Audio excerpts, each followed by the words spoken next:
vous voulez avoir des réponses à vos questions, les questions les plus essentielles dans la muscu, la diététique, la préparation physique ou même d'autres domaines qui tournent autour du sport, évidemment, c'est maintenant.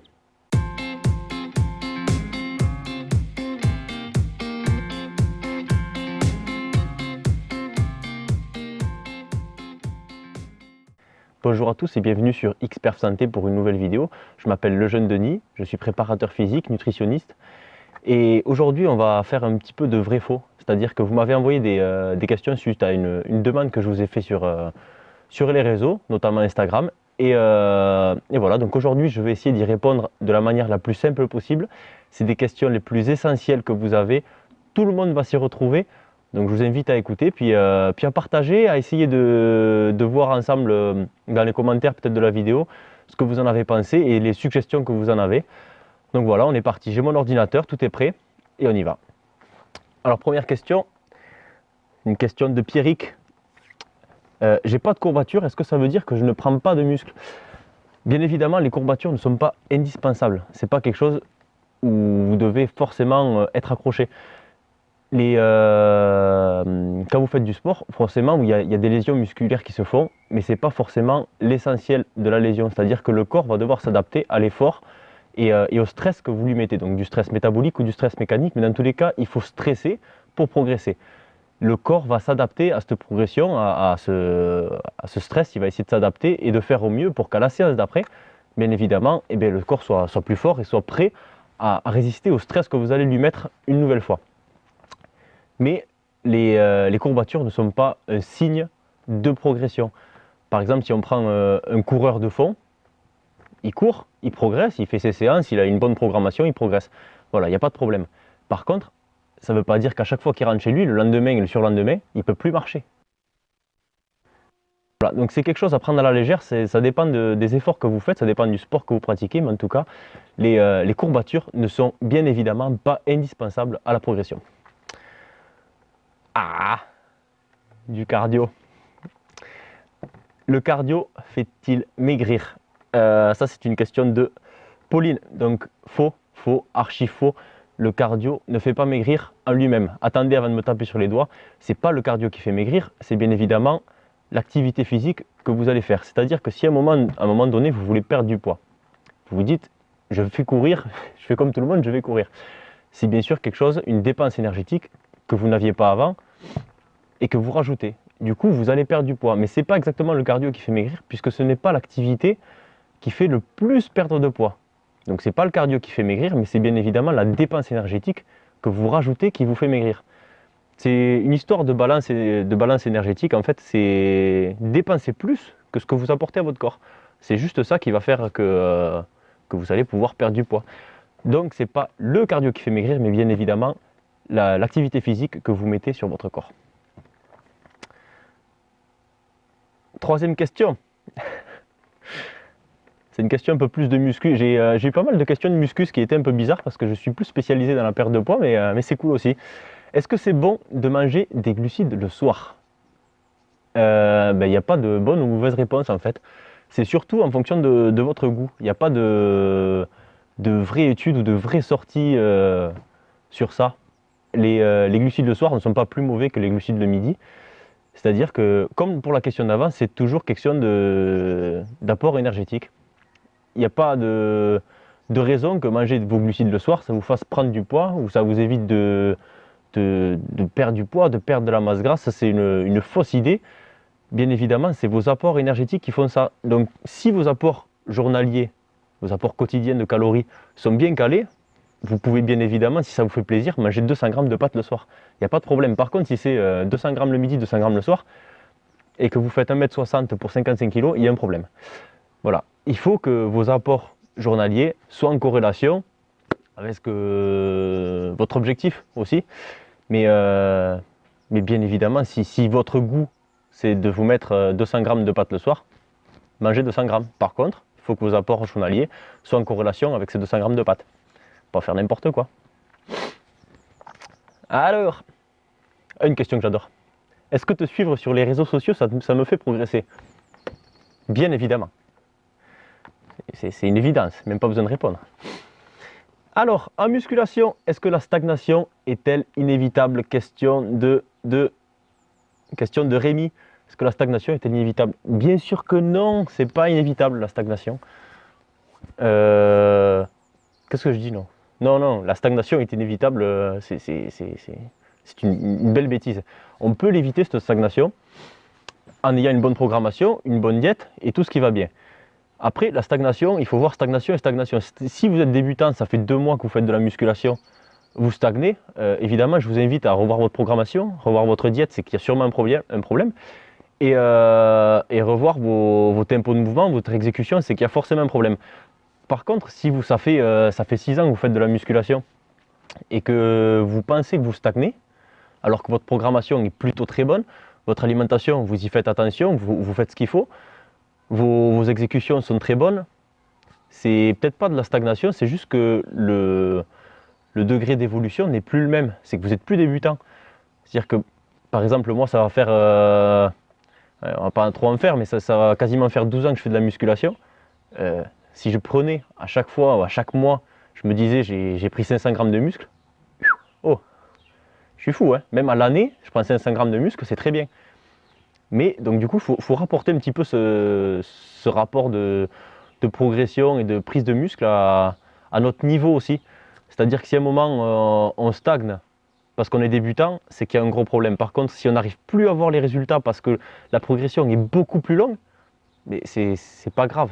Il faut arriver à quantifier un petit peu nos résultats sur autre chose, peut-être sur modifier les tempos, modifier les temps sous tension, modifier d'autres choses, d'autres paramètres que vous arrivez à quantifier qui vous permettra de vous dire que vous progressez. Mais en tout cas, il ne faut pas se focus sur se dire je stagne, j'avance plus. Si tout est bien fait, il n'y a pas de raison que stagner. Okay, la surcharge progressive, on y reviendra peut-être sur une autre vidéo, mais si vous faites une bonne surcharge progressive, aucun problème, vous progressez.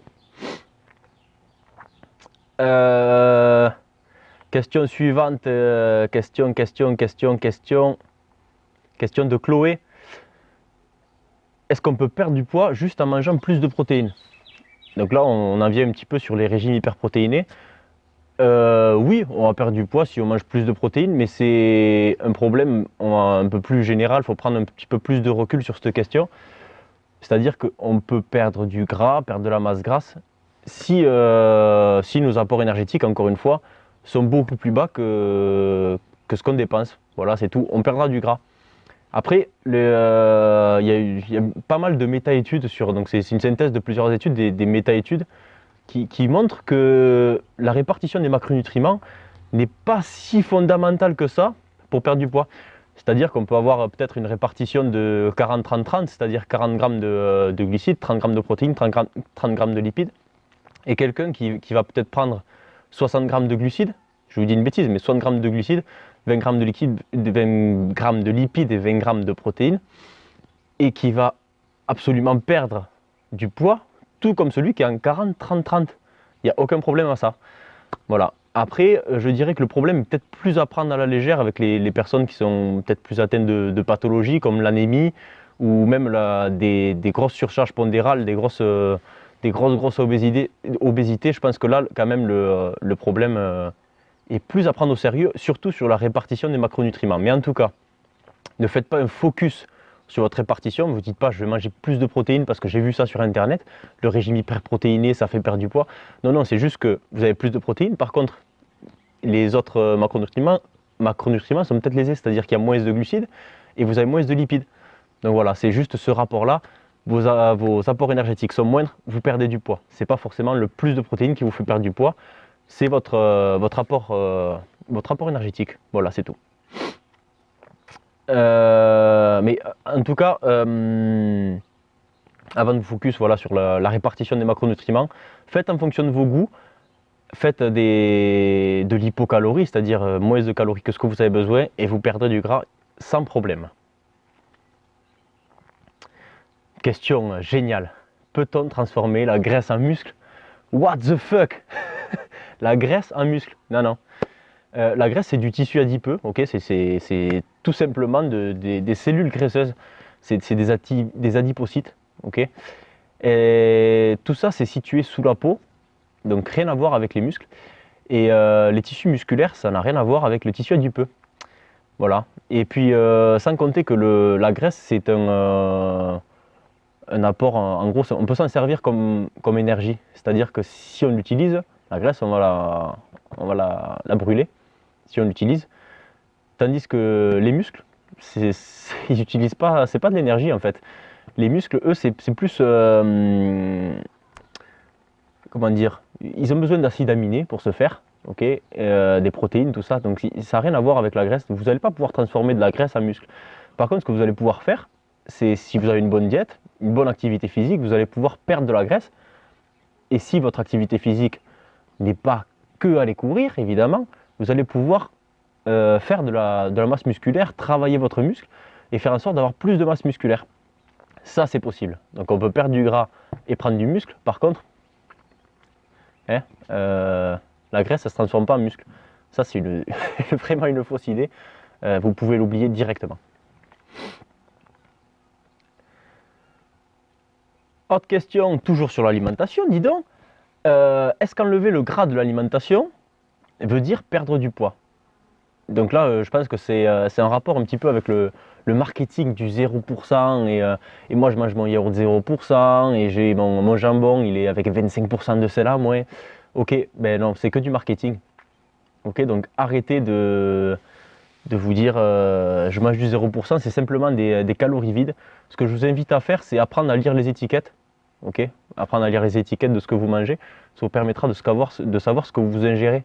Et ce sera vraiment la solution la plus simple pour arriver à bien manger. Ok, 0%, ça ne veut pas dire bon pour la santé. Donc arrêtez de vous dire je mange moins de gras ou j'enlève complètement le gras pour perdre du poids. Il y a des très très bons lipides que vous allez retrouver même dans le jaune d'œuf, dans l'avocat, dans les oléagineux. Enfin bon, vous avez plein de sources de gras qui sont très très bonnes. L'huile d'olive, mais mangez-en, il n'y a pas de problème. Mais par contre, il faut que ce soit géré et quantifié dans votre journée, il n'y aura aucun problème, mais arrêtez de vous priver, ce ne sera pas la solution. Et c'est sûr que ce ne sera pas la solution sur du long terme. Ok, ça je pense que c'est une question pour un ami, je ne citerai pas le nom, mais c'est pas lui qui le pose, mais c'est Pierre qui pose la question, mais moi je pense à quelqu'un d'autre. J'ai jamais eu de mollets, est-ce que c'est à vie? Bien évidemment, on ne va pas parler trop de génétique dans tout ça. Ok, on a des formes, des ectomorphes, endomorphes, des mésomorphes. Ok, on a des formes physiques différentes, chacun est comme il est. Cependant, on n'a pas tellement de faiblesse, c'est plus une faiblesse qu'on se crée, c'est-à-dire qu'au fur et à mesure qu'on travaille, qu'on fait de la muscu, on privilégie des groupes musculaires, c'est-à-dire les mecs, voilà, on va faire le haut, on va faire les épaules, les pecs, le dos, ok. Et du coup, en salle de sport, les cages à squat, les barres, les soulevés de terre, on leur fait pas mal. Ok, c'est complètement différent peut-être du crossfit et des street workouts où on bosse plus généralement le corps. Et du coup, c'est plus quelque chose qu'on entretient. C'est par fainéantise, peut-être sûrement. On privilégie des groupes musculaires, mais on en laisse d'autres du coup. Et c'est pour ça qu'on a ce part de déficit. Donc je pense qu'il n'y a pas de génétique.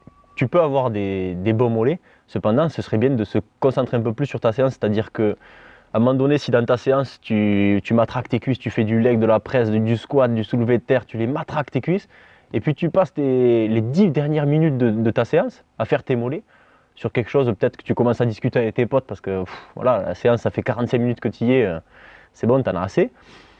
Et tu mets moins de concentration, moins d'intensité, tu mets moins les ingrédients que pour le reste du corps, mais du coup, tu continues d'entretenir un petit peu ce problème, et du coup, tes mollets, tu as quand même encore du mal à les bosser. Donc voilà, c'est pas quelque chose que tu as à vie, tu peux les travailler, j'en suis persuadé qu'il y a toujours moyen de progresser.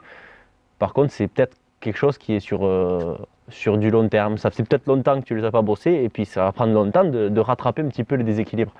Donc je vous invite à bosser vos points faibles, faire du 2 tiers, 1 tiers, bosser un petit peu vos points faibles et un peu moins vos points forts. Voilà, pour essayer d'équilibrer un peu le corps, c'est là que ce sera le plus harmonieux. Dernière question, parce qu'après on va s'arrêter là. Faut-il faire des abdos pour perdre du ventre? Ben non. Et non, on ne peut pas localiser une perte de masse grasse. C'est très très compliqué de localiser un endroit. C'est-à-dire que bon, souvent voilà, on prend au niveau du pondéral, quoi, la surcharge pondérale, elle vient de là. C'est la sangle abdominale qui tasse un peu, et on prend de là. Et vous pouvez matraquer, vous faire 600 abdos par jour. Ben non, c'est pas la solution. En fait, si vous avez du gras ici, c'est que vous avez du gras partout. Donc, ok, vous pouvez faire des abdos, ça va vous faire perdre un petit peu de tissu adipeux, c'est sûr. Mais c'est minime, minime, minime. Donc arrêtez ça, essayez de bosser d'autres choses. Et d'autres choses, peut-être les séances plus courtes mais plus intenses, qui vont faire brûler beaucoup plus de calories. Même après la séance, vous continuerez de brûler des restes. Mais privilégiez plutôt des exos qui vont mobiliser tout le corps, qui vont continuer à entretenir votre masse musculaire partout. C'est ça qui vous fera progresser, mais franchement, faire que des abdos pour perdre du gras du ventre, c'est pas la solution du tout. Donc voilà, on va s'arrêter là pour les questions. Ok, il y a beaucoup de muscu, j'en ai reçu d'autres de muscu. On parle pas trop de diététique, pourtant c'est 70% du travail, 75%, voire 80% pour certains. Orientez-vous sur la diététique pour perdre du gras, c'est la première chose à faire. Votre sport, c'est ce qui viendra après, mais la diététique, forcément, c'est le plus dur. On y est 24 heures, ok, 24 heures quand on est chez nous, c'est 24 heures sur 24. On pense à manger, c'est ce qu'on va manger, c'est le plus dur. Par contre, le sport, c'est 3-4 fois dans la semaine, 6 pour les meilleurs. Et on y passe combien de temps? 1 heure. Donc 6 heures dans la semaine pour les meilleurs, contre 24 heures tous les jours pour manger. Ok, c'est là que tout va se jouer pour perdre du poids. Donc focus un tout petit peu moins sur